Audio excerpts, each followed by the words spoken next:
ஓம் நமச்சிவாய. திருச்சிற்றம்பலம். சிவாய நமக. சிவசிவாய நமக. என் அன்பு குழந்தையே, நீ பிறந்த கிழமை எதுவோ அந்த கிழமையை தொட்டு நீ உள்ளே வா. என்னுடைய கஜானா கதவு உங்களுக்காக திறந்திருக்கிறது. நீ எதிர்பார்த்த விஷயம்தான் இப்போது வந்திருக்கிறது. நீ எதை எதிர்பார்த்து காத்திருந்தாயோ, எந்த செய்தி வந்தால் என்னுடைய மனம் நன்றாக இருக்கும், எனக்கு ஒரு புத்துணர்ச்சி கிடைக்கும், என் வாழ்வில் ஒரு நம்பிக்கை பிறக்கும் என்று எதிர்பார்த்து காத்திருந்தாயோ, அந்த விஷயமே இப்போது வந்திருக்கிறது. உனக்கு நல்ல செய்தி சொல்ல நான் வந்திருக்கிறேன். நீ நினைத்தது எல்லாமே, நீ எதிர்பார்த்த விஷயம் நல்லபடியாக நடக்க இப்போதே இதை உடனே கேள். உனக்கு பேரின்பம் காத்திருக்கிறது. பேரின்பம் உன்னை தேடி வரப்போகிறது. இப்பொழுதே நான் சொல்வதை கேட்டால் உனக்கு எல்லையற்ற மகிழ்ச்சி கிடைத்துவிடும். அவ்வளவுதான், உன்னுடைய வாழ்க்கை முடிந்துவிட்டது என்று உன்னை சுற்றி உள்ளவர்கள் பயமுறுத்தினாலும் ஒரு முறை உன்னுடைய ஆள் மனதை நீ கேட்டுப்பார். உன்னால் முடியும் என்ற ஒரு சிறு நம்பிக்கையை அது உனக்கு கொடுத்திருக்கும் அல்லவா? உனக்காக உன் பெயரில் நான் அர்ச்சனை செய்து எடுத்து வந்திருக்கின்றேன். இனி உன் வாழ்க்கை இப்படிதான் இருக்கப் போகின்றது. கவலையின்றி சந்தோஷமாகவே இதை கேள். நிம்மதியான வாழ்க்கை உனக்கு தயாராக இருக்கிறது. கேட்பாயா? நீ என்ன செய்தாலும் நான் உன் மீது கோபம் கொள்ளவே மாட்டேன். நீ என் செல்ல குழந்தை. உனக்கு இன்னும் நான் பக்குவத்தை போதிக்கவே நான் தோல்வியை உனக்கு அனுமதித்தேன். நீ இன்னும் பக்குவப்பட வேண்டியிருக்கிறது. உனது சிந்தனை இன்றைய காலகட்டத்தை மட்டுமே பார்க்கின்றது. ஆனால் என்னுடைய நோக்கமோ உனது எதிர்காலம் நன்றாக இருக்க வேண்டும் என்று சிந்தனையில் இருக்கிறது. உன்னுடைய எதிர்காலம் தொடர்பானது. நீ அந்த காலத்தில் சிறப்பாக வாழ வேண்டும் இல்லையா? நீ சிறப்பாக வாழ வேண்டும் என்பதற்காக உன்னால் சகித்து கொள்ளக்கூடிய, உன்னால் உணர்ந்து கொள்ளக்கூடிய, உன்னால் முடியும் என்ற சூழ்நிலையில்தான், அந்த வகையில்தான் இத்தகைய சின்ன சின்ன பிரச்சனைகளை தந்து உன்னை நான் பக்குவப்படுத்துகிறேன். உன்னுடைய துன்பங்கள் எல்லாமே கடந்து போனவை. கடந்து போனதை நினைத்து நீ ஏன் கவலைப்பட்டு கொண்டிருக்கிறாய்? முடிந்து போனதை நினைத்து நீ வருத்தப்படுவதால் ஒரு பயனும் இல்லையே. ஏன் இப்படி கடந்ததையும் இழந்ததையும் நினைத்து வருந்தி கொண்டிருக்கிறாய்? நீ கவலையப்படாதே. உனக்கு துணையாகவே நான் இருப்பேன். உன்னுடைய கஷ்ட காலங்கள் எல்லாமே முடிந்துவிட்டது. நீ இழந்த அனைத்துமே உன்னிடம் திரும்ப வந்தடையும் நேரமும் வந்துவிட்டது. பிறகு எதற்காக தேவையில்லாமல் நீ கவலைப்பட்டு உன்னை நீயே வருத்தி கொண்டிருக்கிறாய்? எல்லாமே சரியாகிவிடும். உனக்கு வந்த துன்பம் எல்லாமே போய்விட்டது. இனி உன் வாழ்க்கையில் சந்தோஷமும் நிகழப்போகிறது. ஆனந்தமும் மகிழ்ச்சியும் துள்ளி குதிக்கப் போகிறது.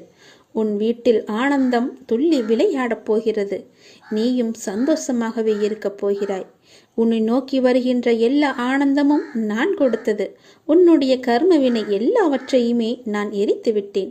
நீ எப்போது என் பேச்சை கேட்டு எனக்காக நீ மட்டை தேங்காய் வாங்கி கொண்டு வந்து என்னிடம் கொடுத்தாயோ, நான் சொன்னதை கேட்டு எனக்கு துவாரகமாயில் வந்து நெய் வாங்கி எனக்கு தீபம் ஏற்றி விட்டாய் அல்லவா? இனி உன்னுடைய கருமாக்கள் எல்லாமே நசிந்து போயின. நீ எப்போது என் துவாரகாயில் வந்து விளக்கு ஏற்றினாயோ, எப்போது எனது துவாரகமாயில் துணியில் வந்து அந்த தேங்காயை போட்டாயோ, அப்போதே உன்னுடைய கர்மவினை எல்லாமே முடிந்துவிட்டன. இனி நீ சந்தோஷமாகவே இருக்கப் போகிறாய். ஜெயமாக இருக்கப் போகிறாய். உன்னை நோக்கி எல்லாமே நல்லதாகவே வந்து கொண்டிருக்கின்றன. நீ உன் வீட்டை தயார்படுத்திக்கொள். நல்லது வந்து கொண்டிருக்கிறது. உன் வீட்டு கதவை அது தட்டப்போகிறது. இனி வரிசையாகவே எல்லாமே நல்லதாகவே நடக்கும். நீ நினைத்தது எல்லாமே படிப்படியாகவே நடக்கும். நீ சந்தோஷமாக இரு. எல்லாமே உனக்கு வரிசையாக வந்து கொண்டே இருக்கின்றன. என் பேச்சை கேட்டு நீ நடந்ததால் நான் உனக்கு அன்பு பரிசாக உனக்கு மகிழ்ச்சியையும் நிம்மதியும் தான் தருகிறேன். நீ இப்போது மனபாரத்தில் நீ இருந்து கொண்டிருக்கிறாய். உன் மனபாரத்தை நீ சுமக்க உனக்கு தெம்பே கிடையாது. உன் மனபாரத்தை எல்லாமே அந்த இறைவனிடம் ஒப்படைத்துவிடு. ஒப்படைத்துவிட்டு நீ நிம்மதியாக இருக்க பழகிக்கொள். நீ ஏன் வீணாக பாரத்தை சுமந்து கொண்டிருக்கிறாய்? உன்னால் தான் அவற்றை சுமக்க முடியவில்லையே. பிறகு எதற்காக உன் தலைமேல் வைத்து கொண்டு இருக்கிறாய்? அதை இறக்கி வைத்துதான் பாரே. உன் மனக்கவலையை எல்லாமே இறக்கி வைத்துவிடு. உன் மனக்கவலை எல்லாவற்றையுமே அந்த இறைவன் அறிவான் என்பதை நீ நம்ப வேண்டும். அவர் பார்த்து கொள்வார் என்ற நம்பிக்கை வேண்டும். எனக்கு என்ன கவலை, எனக்கு தான் என் அப்பா இருக்கிறாரே என்று நீ நம்ப வேண்டும், தைரியமாக இருக்க வேண்டும். ஏன் அவ்வாறு நீ செய்ய மாட்டேன் என்கிறாய்? என் அப்பா எனக்கு செய்வார் என்ற நம்பிக்கை ஒரு பக்கத்தில் இருந்தாலும் இன்னொரு பக்கத்தில் செய்வாரா மாட்டாரா என்ற சிறு அவநம்பிக்கையும் உன் மனதில் இருக்கிறது. அந்த குழப்பத்தை நீ விடுத்துவிடு. அந்த குழப்பத்தை எல்லாமே நீ விட்டுவிடு. அப்படி ஒரு சிறிது அளவு கூட நம்பிக்கை இருக்க வேண்டாம். அவன் நம்பிக்கை உன் மனதில் இருக்கவே வேண்டாம். நான் பார்த்து கொள்கிறேன். உன் அப்பாவுக்கு தெரியாதா? உன்னை படைத்த அந்த இறைவனுக்கு தெரியாதா? நீ எப்படியெல்லாம் பாரத்தை சுமப்பாய், எவ்வளவு பாரத்தை சுமப்பாய் என்று அந்த படைத்த இறைவனுக்கு தெரியாதா? இறைவன் தெரிந்துதான் கொடுக்கிறான் என்றால் அதில் உனக்கு நன்மை இருக்கும். உன்னால் தாங்க முடிய அளவுக்கு தான் இறைவன் உனக்கு கொடுப்பார். அதை நீ முதலில் தெரிந்து கொள். உனக்கானதை நிச்சயமாகவே நீ அடைவாய். என் மீது உனக்கு நம்பிக்கை இருக்கிறது என்றால் உன் மனபாரத்தை எல்லாமே இறக்கி வைத்துவிடு. வீணாக தூக்கி கொண்டு நீ அலையாதே. உனக்கானதை நிச்சயமாகவே அடையும்படி நான் செய்கிறேன். நடக்கும் நிகழ்வுகளிலிருந்து உடைந்து போகாதே. இதிலிருந்து நீ எப்படி கடந்து வர வேண்டும் என்று யோசி. முடியவில்லை என்றால் என் ஆலயத்திற்கு வந்து என் நாமத்தை உச்சரித்து கொண்டேரு. 108 முறை உச்சரி. உன் கவலை எல்லாமே போகிவிடும். நீ கடந்து வர சக்தியை நான் உனக்கு தருகிறேன். நிச்சயமாகவே முன்னேறுவாய் என்பதை நான் உனக்கு சொல்கிறேன். அந்த 108 முறை என் ஆலயத்தில் வந்து என் நாமத்தை நீ உச்சரித்துவிட்டு பிறகு போய்ப்பார். உனக்கு முன்னேற்ற பாதை தானாகவே அமைந்துவிடும். நானே உனக்கு அமைத்தும் தருகிறேன். என் வார்த்தையை நம்பு. நான் உனக்கு கொடுக்க ஆரம்பித்து விட்டால் பெற்றுக்கொள்ள உனக்கு 2 கைகள் போதாது. நான் அள்ளி அள்ளி கொடுப்பேன். நீ சீக்கிரமாகவே என் ஆலயத்திற்கு வா. வந்து என்னுடைய நாமத்தை 108 முறை உச்சரித்து விட்டு போ. மனதில் எந்த சஞ்சலமும் இல்லாமல் என் பெயரை நீ உச்சரிக்க வேண்டும். 108 முறை. நீ மறந்து விடாதே. ஏதாவது ரூபத்தில் நானே உனக்கு வந்து உதவப் போகின்றேன். உன் தேவைகளை நிறைவேற்றப் போகிறேன். அனைத்தையும் நானே நடத்துகின்றேன் என்று திடமாக நீ நம்பு. எனக்கு நானாகவே செய்கிறேன் என்ற எண்ணத்தை நீ வரவிடாதே. நான் உனக்கு துணையாக இருப்பேன். நீ நடக்கும் பாதையில் முட்கள் இருந்தால் அதை நானே உனக்கு முன்பாகவே சென்று கலைத்து விடுகின்றேன். நான் உன்னுடைய வந்து கொண்டிருக்கின்றேன். உன் பின்னால் நான் வந்து கொண்டே இருக்கிறேன். உனக்கு முன்னால் சென்று உன் கால்களை குத்தும் முட்களை நானே எடுத்து விடுகின்றேன். கவலையே படாதே. உனக்கு உதவ ஏதாவது ஒரு ரூபத்தில் உன் அருகில் நான் இருப்பேன். நீ எதற்கும் பயப்படக்கூடாது. உன்னுடைய தேவைகள் எது என்று நீ கருதுகின்றாயோ அதை எல்லாவற்றையுமே நானே நிறைவேற்றி தருகிறேன். நீ செய்ய வேண்டியது எல்லாம் நீ நல்லதையே நினைப்பது மட்டுமே. நல்லதை மட்டுமே செய்ய வேண்டியது. உனக்கு தீமை வந்தாலும் நீ செய்த நன்மை நிச்சயம் உன்னை காப்பாற்றும். அதனால் எப்பொழுதெல்லாம் உனக்கு நேரம் கிடைக்கின்றதோ அப்போதெல்லாம் உன்னால் முடிந்த உதவிகளை, சிறு சிறு உதவிகளை மற்றவர்களுக்கு செய்து வா. அவர்களால் முடியாது, இயலாதவர்களாக பார்த்து நீ உதவி செய். நிச்சயம் உனக்கு பல நன்மைகள் காத்திருக்கும். உன்னுடைய கர்மாக்கள் எல்லாம் ஒழிந்துவிடும். உனக்கு புண்ணியங்கள் சேர்ந்து கொண்டே இருக்கும். உன்னை பற்றி பிற நல்லவிதமாகத்தான் நினைக்க வேண்டும் என்பதை நீ விரும்பக்கூடாது. உன்னுடைய இயல்பு எது என்றோ அப்படியே நீ இரு. உன்னுடைய இயல்பிலிருந்து மாறாமல் இரு. படைத்தவன் எனக்கு தெரியும் நீ சிறந்தவன் என்று. நான் உன்னை எப்படி படைத்தேனோ அப்படியே இரு. யாருக்காகவும் உன்னை நீ மாற்றிக்கொள்ள விரும்பாதே. யாருக்காகவும் நீ மாற்றிக்கொள்ள கூடவும் கூடாது. உன்னுடைய அப்பாவின் கட்டளை இது. நன்றாக வாழ்ந்தவன் கெட்டதும் இல்லை, துயரங்கள் எதுவும் நிரந்தரமும் இல்லை. அதனால் உன்னுடைய கஷ்டங்கள், இன்றைய கஷ்டங்கள் நாளையே இன்பமாக மாறும். அதனால் அதை நீ பெரிதாக எடுத்துக்கொண்டு இன்றைய இன்பத்தை நீ தொலைத்து விடாதே. எதுவரை போகட்டுமோ போகட்டும். உனக்கு நான் இருக்கின்றேன். மனம் தளராதே. அனைத்துமே ஒரு நாள் முடிவுக்கு வந்து சேரும். பிரச்சனை என்று இருந்தால் அதற்கு ஒரு தீர்வு என்று இருக்கும் அல்லவா? பயப்படாதே. எல்லாவற்றையும் உருவாக்கியவன் நான்தான். நான் பார்த்து கொள்கிறேன். எதிலும் பொறுமை, எங்கும் பொறுமை. உன்னிடத்தில் அனைத்து நல்ல பண்புகளையும் நான் கொடுப்பேன். உன்னுடைய கர்ம பலனை நான் கழித்து வருவதால் உனக்கு எல்லாமே தாமதமாகிறது. நம்பிக்கையை மட்டும் கைவிட்டு விடாதே. என்னை நம்பு. யார் விட்டாலும் நான் உன்னை கைவிடவே மாட்டேன். உன்னுடைய வாழ்க்கையின் அடுத்த கட்டம் ஆரம்பமாகிவிட்டது. இது மகிழ்ச்சியாக உனக்கு பிடித்த மாதிரி நான் தருகிறேன். நீ எதை வேண்டி என்னிடம் வந்தாயோ அது வரும் அமாவாசைக்குள் உன்னை வந்து சேரும். நீ மகிழ்ச்சியாகவே இருப்பாய். இது சத்தியம். இது என்னுடைய சத்திய வாக்கு. கர்மங்களை எல்லாம் குறைத்து கொள்ள ஒரு எளிய வழி சொல்கிறேன். அதை நீ தைரியமாக அனுப்புவது மட்டுமே. நீங்கள் எப்போதும் என்னை நினைத்து என் மேல் நம்பிக்கை கொண்டிருந்தால் அதை அனுபவிக்கும் சக்தியை நான் கொடுக்கின்றேன். அது துன்பம் என்ற எண்ணம் உன்னில் ஏற்படாமல் நான் பார்த்துக் கொள்கின்றேன். உனக்கு நல்லது நடக்கும்படி நான் அதை செய்கின்றேன். நீ முதலில் பொறாமை என்கின்ற வேண்டாத குணத்தை பொறுத்தவரை நமக்கு எந்த லாபமோ நஷ்டமோ கிடையாது என்பதை நீ அறிந்து கொள்ள வேண்டும். பொறாமை என்பது இன்னொருவருக்கு கிட்டியிருக்கும் லாபமோ அல்லது வளம் கண்டு நமக்கு தாழாமல் ஏற்படும் எண்ணம்தான். வேறு ஒருவருக்கு ஒரு அதிர்ஷ்டமோ செல்வாக்கோ கிட்டிவிட்டால் நம்மால் அதை சகித்து கொள்ள முடியாமல் அவதூறாக பேசுகின்றோம். அவருக்கு நஷ்டம் ஏற்பட்டுவிட்டால் மகிழ்ச்சியும் அடைகின்றோம். இது நல்லதா? அந்த மனிதனின் வளம் பெற்றால் நமக்கு என்ன நஷ்டம் ஏற்பட்டுவிடப் போகிறது? ஆனால் ஜனங்கள் இப்படி சிந்திப்பதில்லையே. அவனுக்கு நலம் கிட்டினால் நாமும் மகிழ்வோம். நமக்கும் நலம் கிட்டியது, நாமும் பாக்கியசாலிகள் என எண்ணுவோமே. அதே நலம் நாமும் பெறுவோம். பெறுவதற்கு முயற்சி செய்து கொண்டே இருப்போம். அதுவே நமது விருப்பமும் தீர்மானமாக இருக்கும் வரை அந்த லட்சியத்தை எளிதாகவே அடைந்து விடலாம். நம்மிடமிருந்து அவன் எதையும் எடுத்து செல்லவில்லையே. ஒன்றும் கிடையாதே. அவனுடைய கர்மாவின் பலனாக அவன் வளம் பெற்றான். அப்படி இருக்க அதை கண்டு நாம் ஏன் பொறாமைப்பட வேண்டும்? ஆகவே முதலில் பொறாமையை வென்று விட வேண்டும். அதை தூக்கி எறிந்து விடு.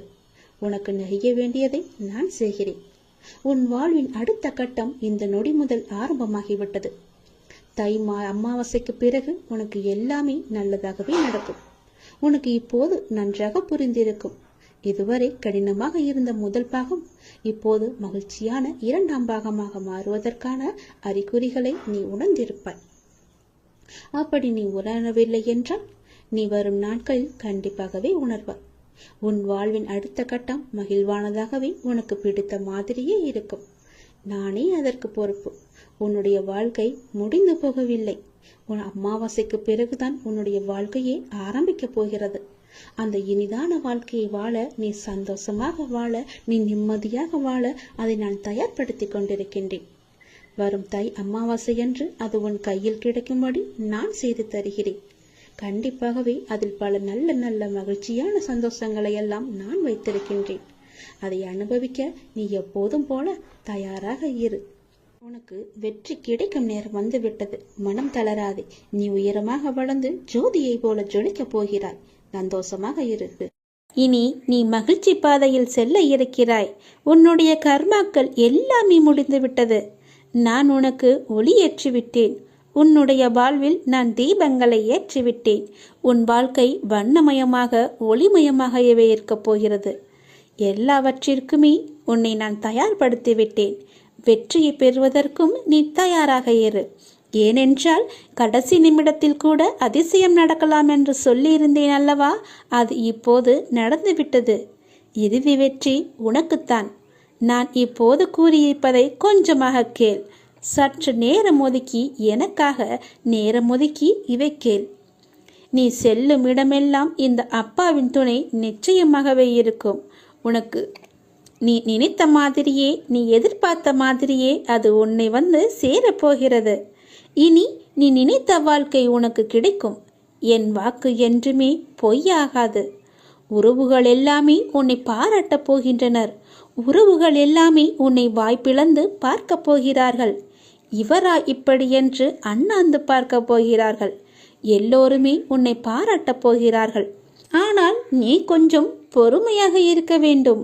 எனது பெருமை பற்றி நானே உனக்கு சொல்லக்கூடாது. நீ கொஞ்சம் பொறுமையாக இரு. நான் எனது அதிசயத்தை நிகழ்த்துவதற்கு தயாராகிவிட்டேன். எப்போது என் கரம் பற்றினாயோ அப்போதே உன்னுடைய கர்மாக்கள் எல்லாவற்றையுமே முடித்து விட்டேன். கடவுள் உனக்கு கஷ்டங்கள் தரும்போது கலங்கக்கூடாது இல்லையா? அவர் உனக்கு கஷ்டங்கள் தருவது எதற்காக? உன்னை சோதிக்க அல்ல. உன்னை சுற்றி எத்தனை போலி உறவுகள் உள்ளன என்று உனக்கு உணர்த்துவதற்காகத்தான் நான் இதை கொடுத்தேன். அதை நீ முதலில் புரிந்து கொள். நீ என்னிடம் கேட்டதை விட சிறப்பான ஒரு வாழ்க்கையை நான் உனக்கு அமைத்து தருகிறேன். நான் என்பதை நீ மறந்து விடாதே. எதை பற்றியுமே நீ கவலைப்படாதே. இன்று உங்களுக்கும் உங்கள் குடும்பத்தில் உள்ள அனைவருக்குமே இந்த அப்பாவின் அருள் கிடைக்கும். நிச்சயமாகவே இன்று முதல் உன் வாழ்க்கை வண்ணமயமாக மாறப்போகிறது. இந்த அப்பாவின் ஆசையோடு எல்லாமே நினைத்தபடியே நடக்கும். நினைத்தது எல்லாமே நிறைவேறும். உனக்கு ஒன்று தரப்போகிறேன். நீ கேட்டதை தரப்போகிறேன். நீ கேட்டது ஒன்றுதான், நான் கொடுப்பதோ 2 மடங்காக இருக்கும். நீ கேட்ட சந்தோஷத்தை விட 2 மடங்கு இரட்டிப்பு மகிழ்ச்சியை பெறப்போகிறாய். நீ தயாராக இரு. உன் மனதை எப்போதுமே சந்தோஷமாக வைத்திரு. இரட்டிப்பு மகிழ்ச்சி உனக்கு காத்திருக்கிறது. ஏனென்றால் உன்னுடைய கர்மா முடிந்துவிட்டது.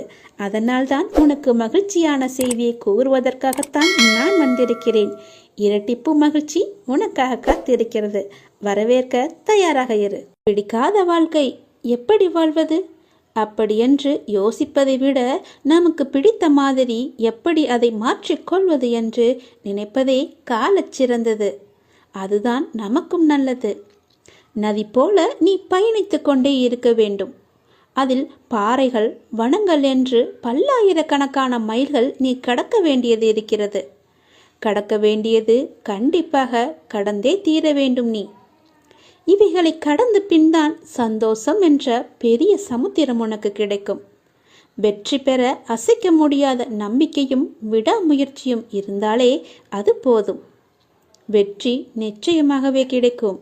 எல்லோருக்கும் எல்லாமும் உண்டு. ஆனால் எல்லோருக்கும் எல்லாமும் அதற்கு உண்டான வயதில் கிடைப்பது என்பது மிகவும் அரிது. ஒருவருக்கு அவர் விரும்பிய வேலை வாய்ப்பு தானாக தேடி வருகிறது. இன்னொருவருக்கோ எல்லா திறமைகள் இருந்தும் சரியான வேலையோ அல்லது தொழிலோ அமைவது கிடையாது. 22 வயதில் தனது வியாபாரம் தொழிலில் கொடீஸ்வரனான ஒருவர் 45 வயதில் எல்லாம் இழந்து ஏழ்மையாகிறார். ஒருவர் 40 வயது வரை தன் தொழிலில் வியாபாரத்தில் சகல கஷ்ட நஷ்டங்களையும் அனுபவித்து 50 வயதில் கோடீஸ்வரராகிறார். எனவே உனக்கு ஒன்று கிடைத்துவிட்டால் அது கிடைக்காமல் போராடும் மற்றவரை ஏளனம் செய்யாதீர்கள். உன்னை மற்றவரோடு ஒப்பிட்டு உன்னிடம் இல்லாததை நினைத்து நீ புலம்பாதே. எதிர்காலத்தில் நடக்கவிருப்பதை எல்லாமே கட்டுப்படுத்த நினைப்பதுதான் இயலாது. இங்கே இப்போது நீ இந்த நொடியில் என்ன செய்து கொண்டு இருக்கிறாயோ அதை முழுமையாக விழிப்புணர்வுடன் செய். அடுத்த நொடி நிச்சயம் அழகாக மலரும். தேவைகளை நிச்சயம் பூர்த்தி செய்து கொள்ள முடியும். ஆனால் ஆசைகள் ஓட்டை குடம் போல எப்போதும் நிறைவு செய்யவே முடியாது. இதுதான் வாழ்க்கை. இதை புரிந்து கொண்டவர்கள் வாழ்வில் மகிழ்ச்சியாக இருப்பார்கள். இதை புரிந்து கொண்டவர்கள் மட்டுமே மகிழ்ச்சியாக வாழ்ந்து கொண்டும் இருக்கிறார்கள். எனவே கவலை கொள்ளாமல் நிதானத்தோடும் நம்பிக்கையோடும் உன் கடமைகளை செய். உன்னுடைய துன்பங்கள் எல்லாமே முடிவுறும். நீ எடுக்கும் எல்லா முயற்சிகளிலும் உனக்கு வெற்றி நிச்சயமாகவே கிடைக்கும். என் வார்த்தைகளை நம்பு. நான் சொல்வது போல செய்.